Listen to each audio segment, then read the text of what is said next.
E aí, gente, tudo bem? Já viram meus contatos? Estamos aqui hoje para mais uma dica. Sempre eu digo, não deu tempo de copiar, quer me achar? Volta o início do vídeo, dá uma congelada lá e copia meus endereços. Por enquanto você está no www.ricardos.com.br. E hoje eu estou aqui para falar com vocês um pouquinho sobre pontuação. Lá na seção de questões comentadas, tem uma questão da FGV sobre pontuação, e eu dei uma explicada sobre a alternativa da resposta, e ficou uma outra alternativa, que foi a letra B, se não me engano, e que independentemente de você estar aqui porque você vai fazer concurso ou não, pontuação é das coisas mais importantes para você quando você usa a linguagem. Então, o que se diz na escola é que a pontuação está associada à pausa. E porque eu dou pausas, eu respiro. E porque eu respiro, eu coloco vírgula. E é óbvio que isso aí é no mínimo ingênuo. Um cara aprender que para pontuar você tem que respirar bem. E nós asmáticos? E eles que têm enfisema?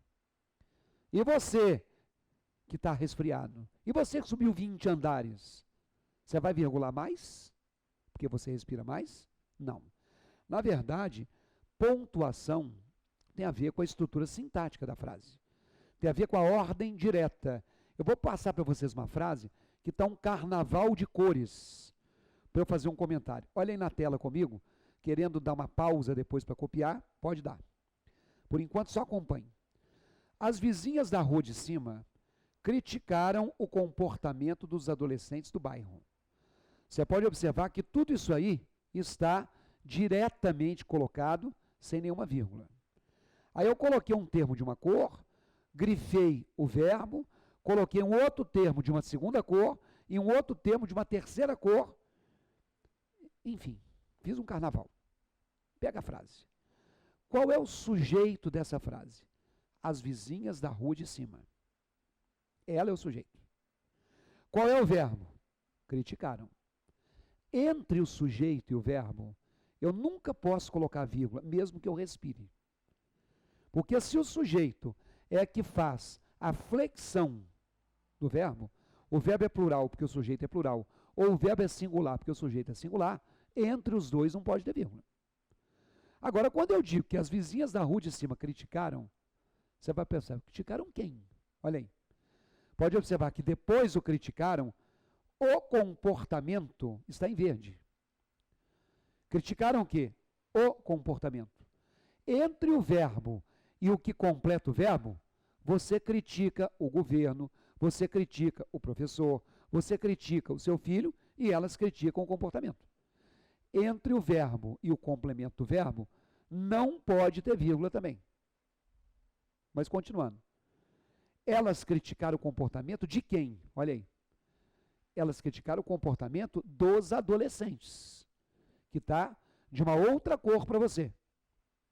Olha, tem comportamento dos adolescentes, tem comportamento dos adultos, tem comportamento das vagabundas.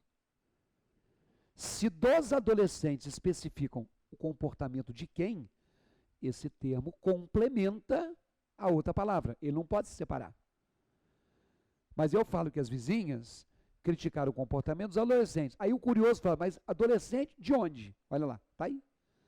Dos adolescentes do bairro, que está em outra cor.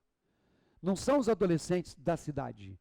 Não são os adolescentes do país. São os adolescentes do bairro. Então, meus amigos, quando você tiver primeiro o sujeito, depois o verbo e depois os outros termos, você pode respirar, tossir, ter uma crise epilética que não tem vírgula. Isso se chama ordem direta. Mas agora vejam 4 exemplos que eu coloquei aqui. Primeiro exemplo. Hoje, muitas empresas optam pela contratação de serviços terceirizados. Segundo, no passado, os homens se mantinham graças à caça e à pesca. Terceiro, durante o verão, muitos turistas frequentam as praias brasileiras. E quarto, nos meses de temperatura fria, os cidadãos andam mais bem vestidos. Você observe que cada uma dessas frases eu comecei com um termo que eu coloquei de uma cor diferente, vermelho. Logo depois do termo, você vai observar que eu grifei alguma coisa.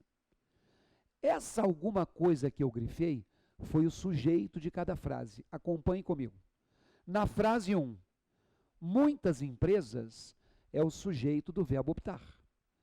Na frase 2, os homens é o sujeito do verbo se manter. Na frase 3, muitos turistas é o sujeito do verbo frequentam. E na frase 4, os cidadãos é o sujeito do verbo andam. O que eu te disse agora há pouco? Que quando houver uma ordem direta, primeiro o sujeito, depois o verbo e depois os outros termos, não há vírgula. Mas aí eu coloquei antes de cada sujeito um termo. Confira mais uma vez. Antes do sujeito número 1, eu coloquei o hoje. Antes do sujeito número 2, eu coloquei no passado. Antes do sujeito número 3, eu coloquei durante o verão. E antes do sujeito número 4, eu coloquei nos meses de temperatura fria. E depois de cada item desse, o que eu fiz? Coloquei uma vírgula. Então guarde o seguinte, não é para você fazer prova não. Para o seu uso, quando você tiver que escrever alguma coisa, quando você perceber que não começou a frase com o sujeito, se tiver alguma coisa antes do sujeito, esse termo está fora do lugar dele normal. Ele está um termo deslocado. E aí, o que eu posso fazer sempre que isso ocorrer? Colocar uma vírgula. Então acompanhe para mim, comigo, a seguinte regra. Os termos antepostos ao sujeito, aqueles que eu coloquei em vermelho, estão deslocados. Por quê? O local inicial da frase caberia ao sujeito. E costumam ser isolados por vírgula. Ué, professor, costumam ou são? Costumam.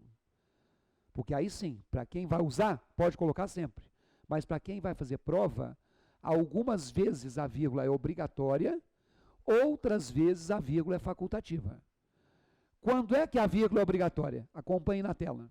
A vírgula é obrigatória quando eu isolo expressões mais extensas, que tem 4 palavras ou mais. Ao longo de 3 anos de namoro, o casal teve a oportunidade de se conhecer melhor. Qual é o sujeito? O casal. O que eu coloquei antes do casal? Ao longo de 3 anos de namoro, que é uma expressão que está aí em verde e que tem 1, 2, 3, 4, 5, 6 palavras. 7. Então, se essa é uma expressão extensa, depois da palavra namoro, eu tenho que colocar vírgula. E quando é que a vírgula é facultativa?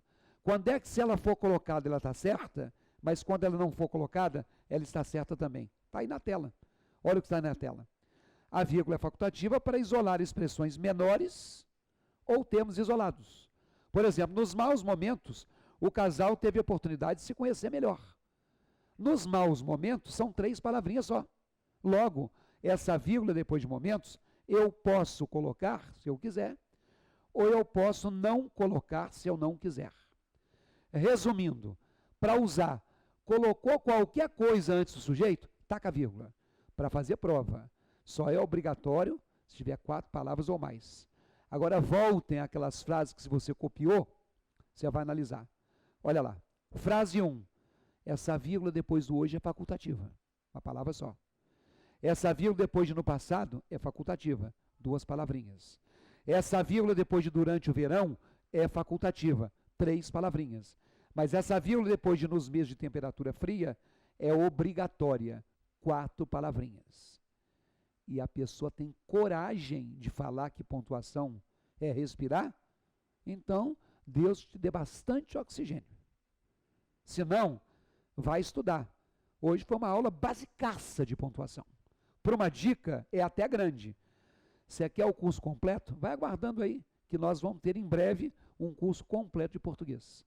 Enquanto isso, não me perca de vista. Meus endereços estão aí de novo. Um grande abraço, fiquem com Deus e até a próxima.